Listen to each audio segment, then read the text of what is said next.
ভাঙা চেয়ার আমার লাগবে না, ফেলে দেব। তুমি কি পাগল হয়ে গেলে? এই ল্যাপটপটা তো বাড়িতে নেটওয়ার্ক পাচ্ছে না। কি করে নেটওয়ার্ক পাবে? চার্জার লাগাওনি তো।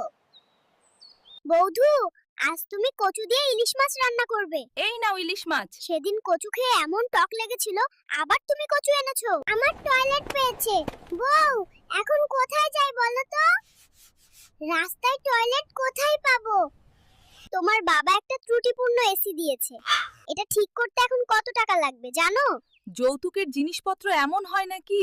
সংসারের সব কাজ আমাকে একাই করতে হয়। কাজ করতে পারবে না, তাহলে বিয়ে করেছিলে কেন? যে গরম পড়েছে, এই ফ্যান বিক্রি করে এইচি কিনে আনবো। এইচি তো কিনবে, কিন্তু বিদ্যুৎ বিল কে দেবে? তোমার বাবা যদি একটা প্রাইভেট কার দিত, তাহলে কি আমি রিকশাও চালাইতাম।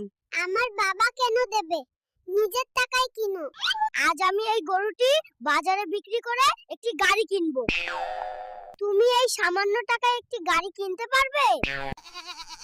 মিম, তোমার পরিবার আমাকে এই ছাগলটি কেন দিল? আমি ছাগল চাইনি। তাহলে কি তারা তোমাকে প্লেনের টিকিট দেবে? আর কতক্ষণ এই ছাগল মাথায় নিয়ে হাঁটবো? রিকশাও নেই। এত টাকা খরচ করো, একটা গাড়ি কেনা হয়নি। এখন বোঝো মজা।